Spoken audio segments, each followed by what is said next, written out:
So, Buffalo sports feel kind of fun again. The Bills are now on a 2-game win streak, their first back-to-back, first consecutive wins of the season for beating Jacksonville 24-21 on Sunday. I'll get back to that in just a second, but the Buffalo Sabres are winning all these games in a row. They're not only one of the best teams in the Eastern Conference, they're one of the best teams in the entire league. And what's kind of funny about that is most people will probably, I don't know about most people, but some people, like analytical people, might look at that, the Sabres and the Bills, and be like, those are very unsustainable ways of winning. The Sabres keep winning one-goal games. They're like 10-0-2 in one-goal games, which feels very like lucky. There's a little bit of luck in there, obviously, but like it just doesn't seem realistic that that would hold up. Granted, I would be incredibly disappointed if they at least didn't make the playoffs at this point. Anyway, there you go. I threw a little bit of Sabres in there. I had somebody comment last week that I should do videos on the Sabres because they're the only good team. Like, you're funny, man. Like, no, I genuinely appreciate you watching, but, like, spare me the good team jokes, okay? This is my team, the Bills, all right? And anyway, that's kind of translating there. The Bills are kind of what some people would say are winning unsustainably. Because here's the stat. Like, the Bills are 3-3 in games started by Josh Allen. 3-3. In games started and finished by Josh Allen, they're 3-2. And that is... It doesn't feel like it, does it? Think about that. Just get rid of everything this season. Josh Allen starts and finishes a game 3-2. You might, obviously, I'm sure you remember that Nathan Peterman came into the Houston game after Josh Allen was injured, put the Bills ahead, and then put the Bills behind, all by himself. We don't really know how that would have ended. I have reason to believe the Bills could have won the game if Josh Allen remained in it. He had just made maybe one of the best throws of his career, dropping it in the bucket to Kelvin Benjamin. But I mean, I guess that's neither here nor there at this point. It's just I would tend to agree with the people that say that the Bills are kind of winning unsustainably. It's weird. Like they don't throw for a lot of yards, but like Josh Allen has established himself as one of the better running quarterbacks in the league, which who knew? Because we knew he was an athlete. He's probably better of an athlete. My buddy put it to me this way. He's probably better of an athlete at this point than he is a quarterback, and there's nothing wrong with that. Like, that's not a knock against him. That means he's relying on his abilities, his height, his quickness and whatnot, and agility and shiftiness inside the pocket, outside of the pocket, because he breaks off some really nice runs. Granted, I would love to see him get to the end of his drop back and just fire it, and he still does that from time to time. He delivered a couple of really nice throws. The touchdown to Robert Foster, incredible. 3 dudes just bearing down on him. He stands in there, takes the hit, launches it, touchdown. 75-yard touchdown. That, like, I was in love. And then they, like, later on in the game, continuing me in love, there was like 3rd and 20 or something like that, maybe 3rd and 25 after they converted with the comeback. They got called back by penalty. The comeback to McKenzie on like 3rd and 15. And I think that was after a penalty where he completed one to Kroom or maybe Logan Thomas for a first down. It was definitely a tight end. And that got called back by penalty. And then the McKenzie play happened. And that got called back by penalty. So it was like 3rd and 25. And Allen just drops back, fires down the left sideline to Kelvin Benjamin in the end zone. I mean, it overthrew it, but I'm in love. Try that every single time. That should always, always, always, always, always, always be the play on like 3rd and 25. Especially like, around your own 40-ish, or it's about the area they were. Because you never know what's going to happen. You could get pass interferences. He could catch the ball. Like, you could complete the pass. A lot of coaches just seem to like not think that this is possible. But he could catch it. And you could draw the penalty, like I said. So, I mean, you never know. That's why I'm always down. I'm always trying to get, or clamoring, I suppose, for coaches all across the league to try things like that, especially on like long downs and distances like that. Anyway, like I said, I did agree with the fact that the Bills are kind of winning in that like unsustainable manner, but I mean, it's working for them on a game-to-game basis.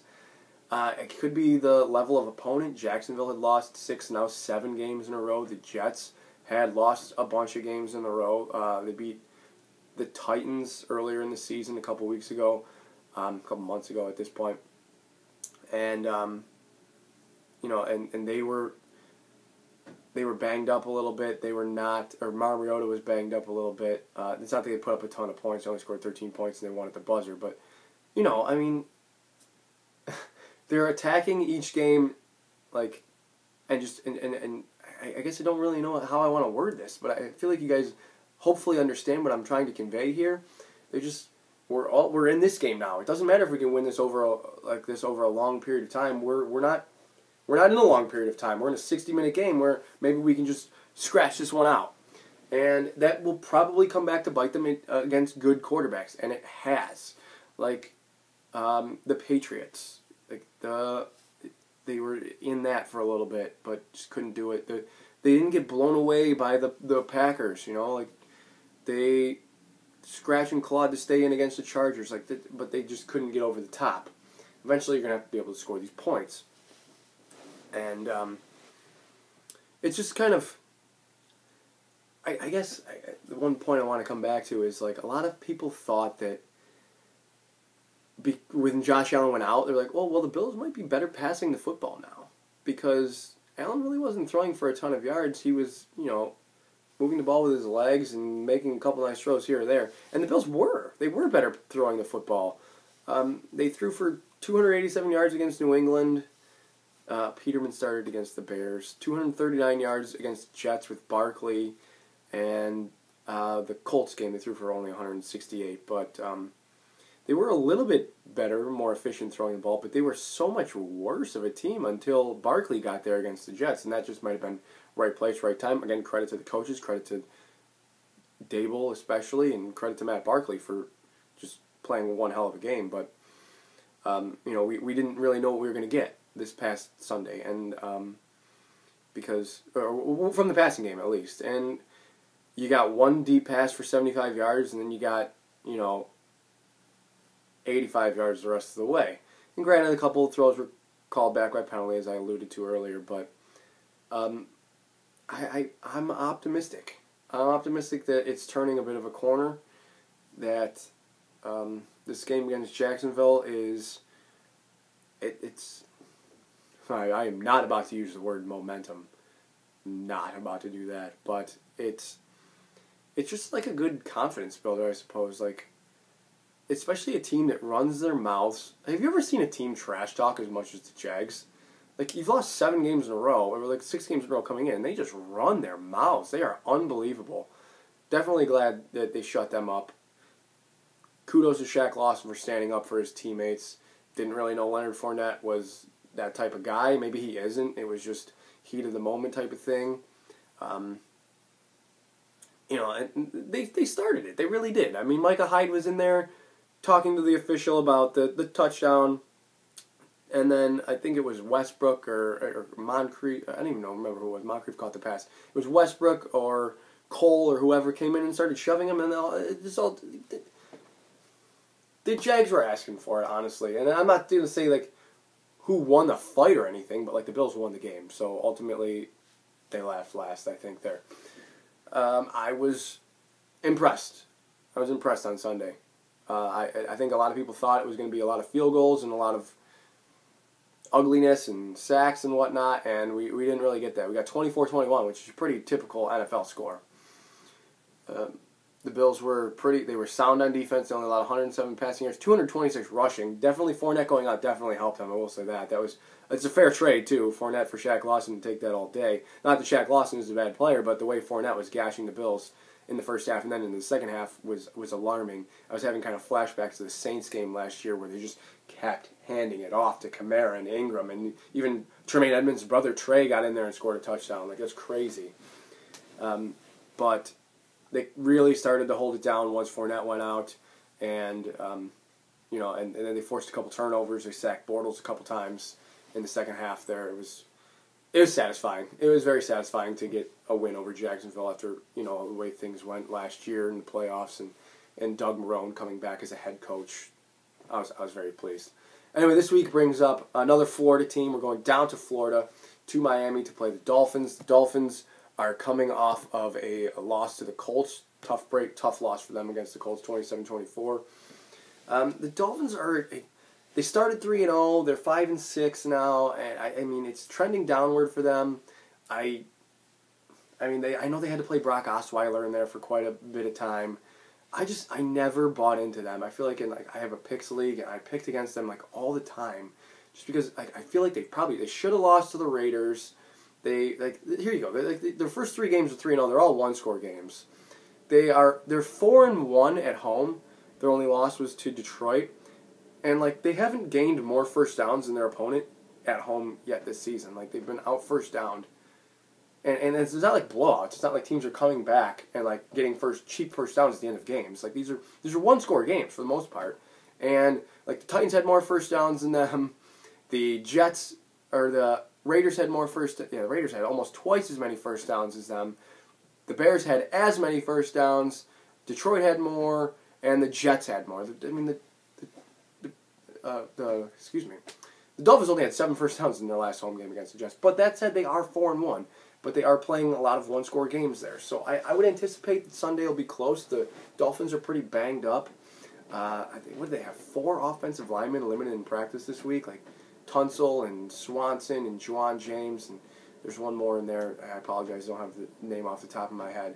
But it doesn't look like Danny Amendola is going to play. Obviously, they've lost Albert Wilson for the year. They've lost Jakeem Grant for the year. These are things that hurt them. Kenny Stills has disappeared.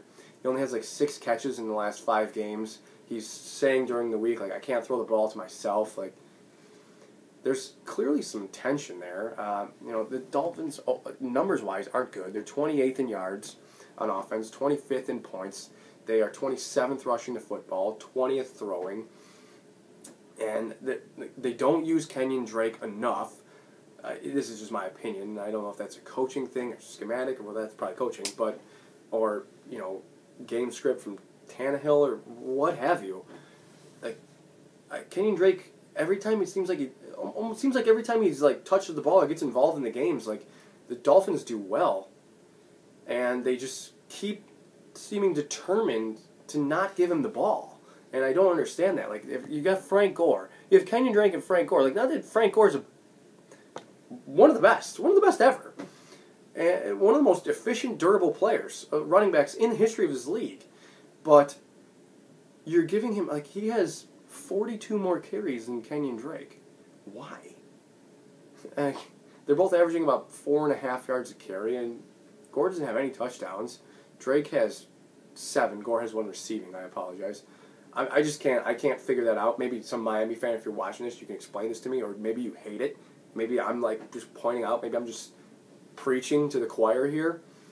But I apologize. I might have said Danny Amendola is going to be out, and Kenny Stills has sort of disappeared. Devontae Parker looks like he has a rift with the coach, but he's going to play pretty much out of necessity.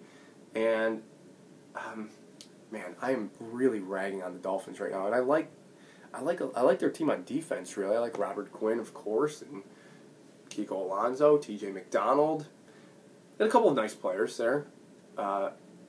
Xavier Howard, love Xavier Howard, leads the team in interceptions. They're ball hawking back there. Xavier Howard has 5, Alonso has 3, McDonald has 3. There's a couple guys with multiple interceptions. Rashad Jones has 2. I can't. I'm struggling to pick the Bills just because of what I said earlier. Is this sustainable? Is this the type of game? It just doesn't feel like a trap game. Obviously, it just seems like, the Bills at 4-7 go down to Miami in December and don't win. That's just. I just got a bad feeling about it, and I don't know why. I really hope I'm wrong, but I think I'm gonna pick the Dolphins to win the game. And I'll say 23-20. Maybe the Dolphins win it late. That type of thing. I could see that happening. I hope, like I said, I hope I'm wrong. Please make me eat my words. For some reason, I just got a bad feeling about this one. But, guys, obviously thank you for coming this far in the video, for watching me all season long. I'm going to keep them going no matter what the record is. I'll keep them going. Hit me up on Twitter. My Twitter handle and YouTube username are the same. Try to talk to everyone on there about sports. Some guys are complaining about me whining about other sports on here, but whatever. This is my channel. You're here, so whatever. But thank you. Honestly, thank you for watching. Enjoy your weekend, guys. And above all else, as always, go Bills.